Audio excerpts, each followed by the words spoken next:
All right, let's get right into it. For so many of us, trying to stay creative feels less like some grand, heroic journey and a lot more like you're stuck in an endless loop. The real secret to breaking that cycle, to building something that actually lasts, it's not about one giant leap. It's about mastering two different worlds at the same time, the quiet of your inner world and the noise of the outer one. And that really gets to the heart of it, doesn't it? When the inspiration just isn't there. When yesterday's work feels exactly like today's, and tomorrow looks like it's going to be more the same, how on earth do you find the energy to just show up and do the work?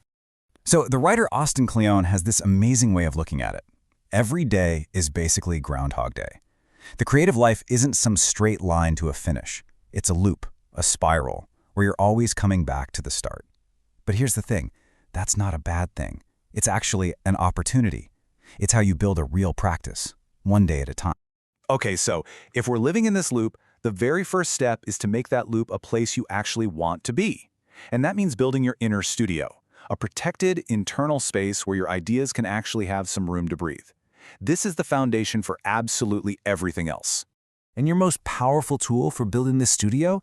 It's just a simple daily routine. Look, this isn't about being rigid, it's about creating a shield. There's a great quote from Annie Dillard who said, "A schedule is a net for catching days." When you're not feeling inspired, your routine just tells you what to do next. It could be as simple as tidying up your desk or taking a walk to get away from the screen. These little things aren't time wasters. They're the structure that actually catches your creativity.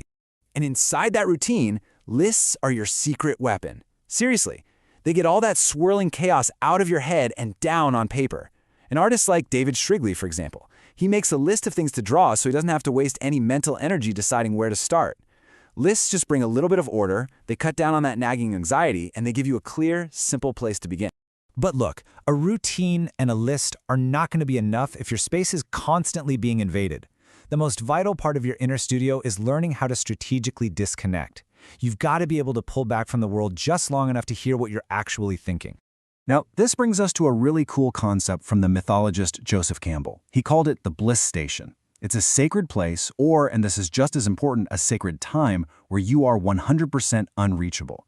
But here's the deeper meaning. This isn't just about avoiding your phone. It's about creating a vacuum where your curiosity can finally breathe. It's where you give yourself permission to play, to run tiny experiments, and to connect ideas without judging them. It's the incubator for everything that comes next. And this picture shows it perfectly. A bliss station does not have to be some fancy, soundproofed studio. It can be the corner of your garage, it could be the kitchen table before anyone else is awake. The power isn't in the place itself, it's in the act of protecting it fiercely. It is your time and your space. So, once you've built and protected that inner studio, how do you take the stuff you've made and actually share it with the world without letting all that chaos right back in? This brings us to the second absolutely crucial part of a sustainable creative life, mastering your outer world by intentionally designing how you communicate. Now, this isn't about being fake or manipulative. It's just about understanding something called social signaling. Think of it like the user interface of your communication. It's all the little nonverbal cues, your posture, your tone of voice, your timing, that send a message long before you even say a word. And the best part? It is a system, and it is something you can absolutely learn. So here's the thing you have to get. Whenever we interact with someone, we are subconsciously asking one single question. How do I feel about myself when I'm around this person? Your goal isn't just to prove you're smart. It's to make the other person feel liked, understood, and safe. You can even think of small talk not as a waste of time, but as a quick security check. It's the gate that opens the way to a deeper, more honest connection. And your body language is a massive part of this. It's like your silent resume, and people read it instantly. If you're slouching, it might signal, I don't really feel like I belong here. But something as simple as keeping your palms open can non-verbally communicate honesty.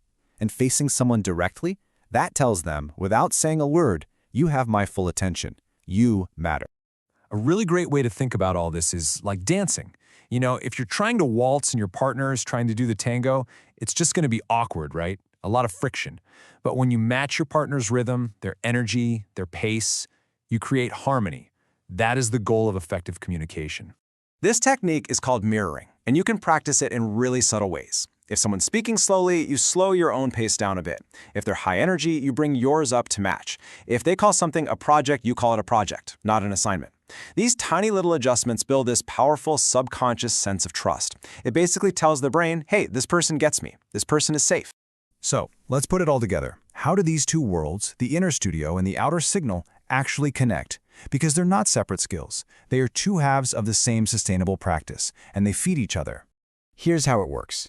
A strong, protected inner studio gives you the solid foundation and the confidence you need to go out and connect with people. And then, in return, mastering your social signals, knowing how to build rapport quickly, that protects your studio's precious time and energy from draining interactions. It's a virtuous cycle. Okay, let's make this super practical. Here are 3 simple rituals you can start this week. First, the bliss block. I want you to open your calendar right now and schedule one single 2-hour bliss station session. Totally uninterrupted. Protect that time. Second, the list item. Tomorrow morning, right after your coffee, before the day goes crazy, just write down one thing for your to-do list. Just one. Give yourself a clear starting point. And third, the mirror moment. In your next short 5-minute conversation, I want you to consciously practice mirroring just one thing. Maybe it's their speaking speed, maybe it's their energy. Just try it and see what happens. At the end of the day, this isn't about completely overhauling your entire life overnight. It's about recognizing that creativity has seasons. There are times for planting ideas quietly, and there are times for sharing what you've grown. So what's the big takeaway here? Just pick one creative ritual, just one, and protect it like it's the most important appointment in your day. Because for the long haul of your creative life, it just might be